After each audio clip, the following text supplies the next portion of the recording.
Let's take a look at some of the mock drafts that are going around, the recent ones. These are all post-combine mock drafts. We'll start out with ESPN's Todd McShay. Everybody has Joe Burrow going 1 and Chase Young going 2. So we'll pick it up at 3. Jeff Okudah, he has going 3. Isaiah Thomas, who lit it up running at the combine, going 4. Tua goes 5. Jordan Love has moved into that top 6 for most people. Mekhi Becton, who I found really impressive, they have going 8. And then Wirfs and the Browns getting Jedrick Wills. We'll go through a couple more of these and then we'll talk about it a little bit. So NFL.com's Daniel Jeremiah has Okudah going again 3. Wirfs going 4, Tua 5. Becton going to the Chargers at 6. Again, that's a big man. Simmons falling all the way to 7, and he ran sub-4. 6, sub-4 5 even. Yes, exactly. And then the Browns taking Andrew Thomas, underclassman, a tackle from Georgia with the 10th pick. And then one more, we'll look at Chris Trapasso. Now, Chris Trapasso has Simmons going 4. You see Tua Love. Wirfs going 7. He has the Browns giving up a 4th-round pick to move up 2 spots to take Mekhi Becton. And then the Cards taking Jerry Jeudy, wide receiver for the Cardinals, who a lot of people think is one of the best receivers to come out in a number of years.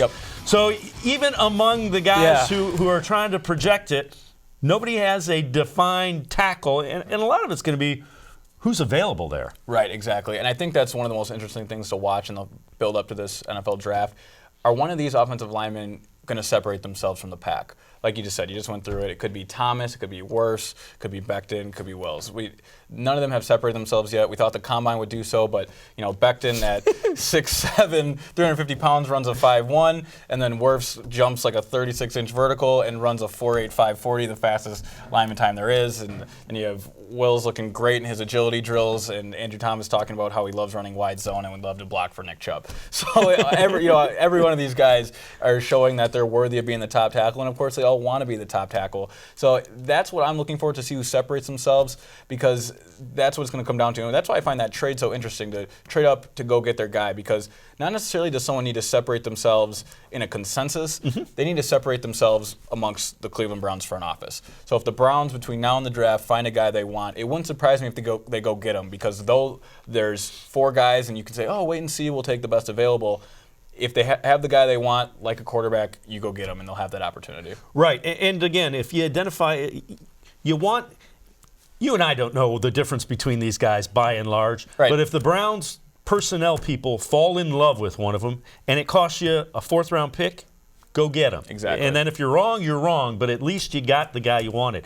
You and I were talking, we were both at the Combine last week, and Mekhi Becton is just a big you're 6'7", and they officially list him at 364 pounds. Can you imagine a guy like that running like he does? And it's easy to see why he jumped out. Right, and you nailed it there. Becton, at the start of this season coming in, had more of a 2nd, 3rd round grade. Everyone saw the size but didn't know if he had the parts, the skill.